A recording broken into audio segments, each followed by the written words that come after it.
Vamos ao debate então. Para este bloco eu tenho comigo o Roberto Tardelli, que continua aqui, o Vinícius Poit, que nos traiu e está aí em Brasília, e os nossos convidados Thiago Mitrô, que é ex-deputado federal, e Juliano Medeiros, presidente nacional do PSOL.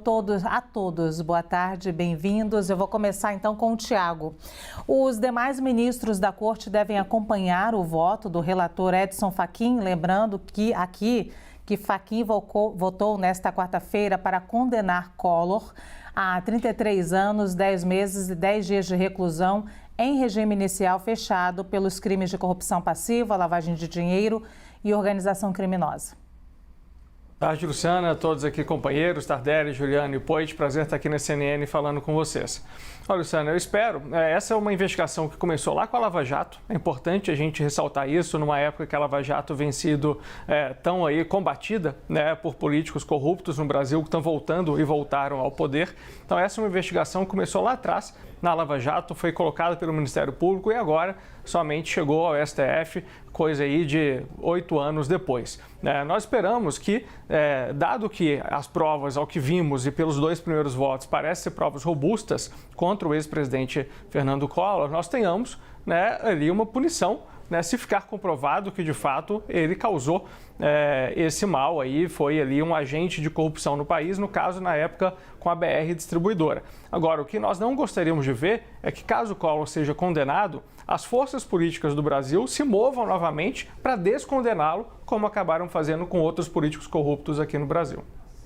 Muito bem. Outros políticos corruptos, você quer dar nome ou você quer continuar por aí? Nós temos o presidente da República, por exemplo, que foi também condenado por corrupção, e que ficou ali, foi descondenado por uma tecnicalidade jurídica e se pôde aí disputar as eleições no ano passado. E temos vários outros, Infelizmente, a Lava Jato vem passando por um desmonte aqui no Brasil. Nós temos inúmeros outros políticos que tiveram suas penas abrandadas, que foram ali perdoados e que voltaram ao poder agora ocupando espaços onde eles podem ali, inclusive, ocorrer em novos atos de corrupção. É um momento que nós vivemos muito ruim para o combate à corrupção aqui no Brasil, mas espero que neste caso do ex-presidente Fernando Collor, se tendo ali provas robustas em relação a ele, que ele seja de fato condenado e nós não tenhamos com este caso o retrocesso que tivemos em tantos outros. Muito bem, Poit e Tardelli vão ficar por últimos, é claro, são da casa. Eu vou então agora ouvir o Juliano. Boa tarde, Luciana. Boa tarde a todos os nossos debatedores do grande debate de hoje. Um prazer estar com vocês. Bom, eu evidentemente desconheço os detalhes do processo que levou à condenação ou está levando gradualmente à condenação do ex-presidente Fernando Collor. E claro, sou insuspeito para defender o Collor aqui porque, obviamente, Fernando Collor e o PSOL são adversários em Alagoas, ocupam lugares opostos na política brasileira. Um é um partido de esquerda sério, combativo, independente, o outro um político notoriamente vinculado ao que há de mais atrasado na política brasileira. Agora, como as condenações da Lava Jato muitas vezes foram baseadas naquilo que alguns juristas têm chamado de estado de coisas inconstitucional, ou seja, um conjunto de ilegalidades flagrantes, não uma tecnicalidade jurídica, como disse aqui o Thiago, mas baseado num processo de atropelo constante do direito de defesa, do Estado democrático de direito, é preciso garantir que, neste caso em particular, todas as garantias constitucionais, as garantias legais, sejam asseguradas. Se as garantias legais constitucionais foram asseguradas por Fernando Collor de Mello, se as provas para condená-lo forem robustas, forem consistentes, obviamente ele tem que pagar por crimes que tenha cometido. Mas isso dentro de um contexto já hoje, felizmente, diferente daquele que levou à condenação de lideranças políticas num claro processo de perseguição política, especialmente as lideranças de esquerda que o Brasil viveu nos últimos anos. Muito bem, Poit. Primeiro, boa tarde, Lu, Thiago, Juliano, Tardelli. Uma honra estar aqui e não traio nunca, viu, Lu? Só estou na nossa outra casa aqui, direto de Brasília. Uma honra estar aqui. Falando com a turma aqui pessoalmente, conhecendo a CNN Brasília, que é muito bonito, por sinal. Olha a vista que tem aqui do Congresso. Mas seu lugar é aqui ao meu lado, na bancada, tá? Daqui a pouco amanhã eu tô aí, amanhã eu tô de volta. Muito bem. Mas, gente, primeiro, sobre esse caso, uma honra estar aqui com o Thiago Mitrô, com quem a gente trabalhou junto na política na última legislatura. Já colocou pontos importantes, gente. Essa é uma justiça que já descondenou e já soltou Cabral, no Rio de Janeiro. Essa é uma justiça que acabou de extinguir penas do Paulo Maluf, de São Paulo. Então, será que essa é a justiça que vai realmente punir Fernando Collor de Mello por crimes que, se forem comprovados, ele cometeu? Casos de corrupção, estimados em até 30 milhões de reais ligados à BR Distribuidora? Eu tenho as minhas dúvidas e só acredito vendo. Porque essa mesma justiça que soltou corruptos condenados e tornou eles descondenados é a justiça, não o STF, no caso o TSE, que cassou Deltan Dallagnol. É uma inversão de valores que a gente vê no Brasil e muitas vezes 2 pesos, 2 medidas. Então, como o Juliano disse, que a garantia constitucional, que o direito à presunção de inocência seja olhado, mas que se tiver culpa, seja punido.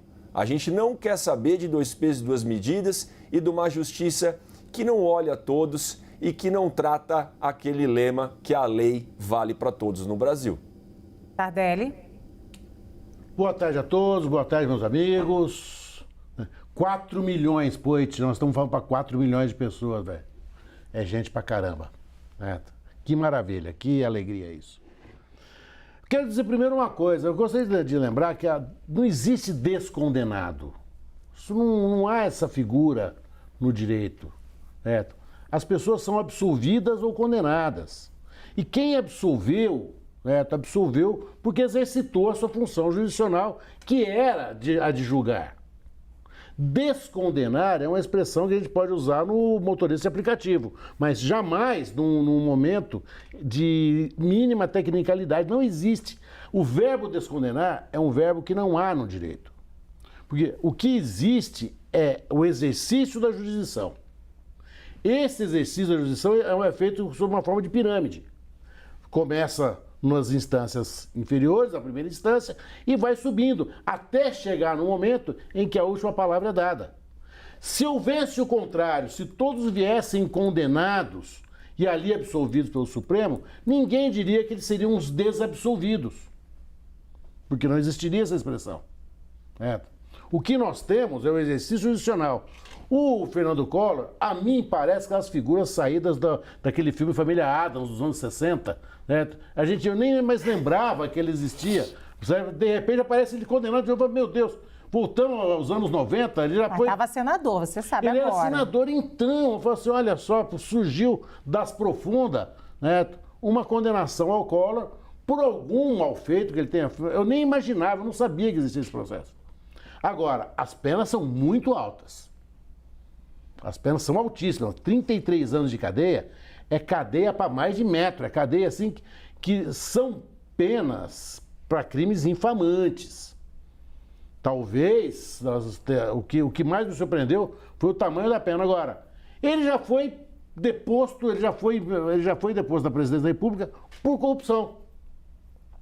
Ser ele condenado por corrupção de novo é mais ou menos pegar aquele batedor de carteira que foi pego 1 vez, 2 vezes, 3 vezes. E a gente fala assim, nossa, ele foi de novo pego? Qual é a surpresa disso? Qual é a surpresa de dizer, ó, Collor foi condenado, mais ou menos, olha, o Neymar simulou o tombo. Ninguém, não é nem mais notícia disso, sabe? O que nós temos é o exercício judicial. O Supremo está fazendo seu julgamento. Vamos esperar chegar lá. 2 votos importantes pela condenação já foram dados, o do relator e o do revisor. A tendência é seguir essa regra. O que vai virar depois, para onde o Collor vai, se ele vai para Papuda, se ele vai pegar um avião, aí é a vida dele, a vida que segue. Mas Collor condenado, eu voltei. Nossa, me senti novinho agora.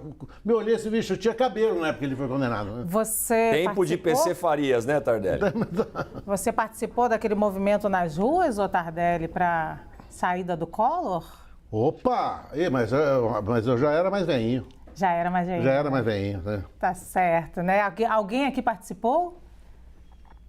Era muito novo ainda. Era muito novo, olha Garoto. isso, que vergonha. Sou da safra de 1986, Lu, aí não...